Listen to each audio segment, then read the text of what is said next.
Alors mon coquin, tu cherches des animés et tu regardes en famille? Je comprends pas vraiment ce qui se passe, mais on va faire genre. Bien évidemment, t'es sur la bonne vidéo, mais évite quand même de les regarder en famille. Après, chacun ses délires.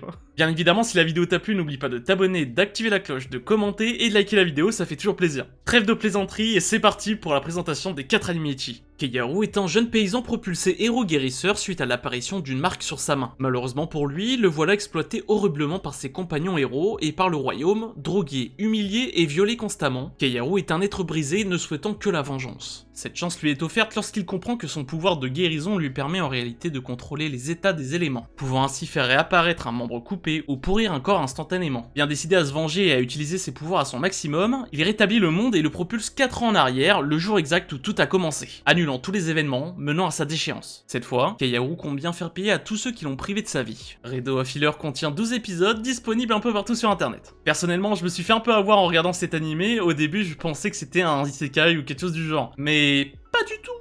Parmi les élèves de sa classe transportés dans un autre monde, Hajime Nagumo est un étudiant ordinaire sans ambition. À cause de son manque d'entrain, il est surnommé l'incompétent par ses camarades de classe. Cette classe a été invoquée pour sauver un pays de la destruction. Tous les élèves de la classe ont été bénis par des caractéristiques et des compétences uniques, excepté Hajime avec sa profession de synergiste et ses statistiques médiocres. Un jour, alors qu'ils exploraient un donjon avec sa classe, il se fait trahir par l'un de ses camarades et tombe dans les profondeurs de l'abîme. Arifureta contient 2 saisons disponibles sur Crunchyroll, des OAV disponibles un peu partout sur internet, et la 3ème saison a été annoncée avec un trailer, mais pour l'instant, aucune autre nouvelle. À Linworm, une ville où les humains et les monstres cohabitent, le Dr Glenn dirige une clinique médicale pour monstres. Assisté par Safi, une lamia, il traite les multiples blessures et autres maladies de ses clients, des monstres de toute espèce. Même s'il doit s'occuper d'un centaure blessé au combat ou bien de suturer les plaies délicates d'un golem de chair, le Dr Glenn accomplit son travail avec grâce et confiance. Un jour, il est témoin d'une tentative de vol d'un œuf de harpie par une personne très désagréable. Comment le Dr Glenn va-t-il gérer cette situation inédite? Monster Girl Doctor contient 2 épisodes disponibles sur Crunchyroll. L'histoire suit Léon, un simple ouvrier japonais qui se retrouve réincarné dans un jeu Otome auquel sa sœur l'avait forcé à jouer. Très vite, il reconnaît l'environnement qui l'entoure et remarque qu'il se trouve actuellement dans le royaume de Holford, un royaume dans lequel les femmes règnent en maître sur les hommes. Quelques exceptions existent cependant. Un groupe de beaux garçons dirigés par le prince du royaume a droit à un traitement différent des autres hommes, qui sont quant à eux traités comme des moins que rien. Grâce à ses connaissances profondes du monde, obtenues lors de longues heures de jeu imposées par sa sœur, Léon décide de prendre son destin en main en se mêlant à la royauté et aux autres personnages qu'il rencontre.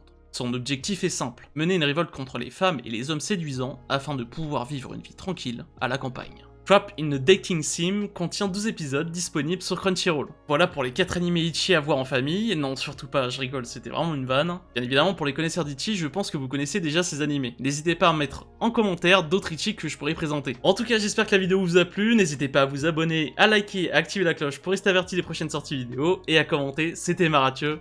Ciao, ciao.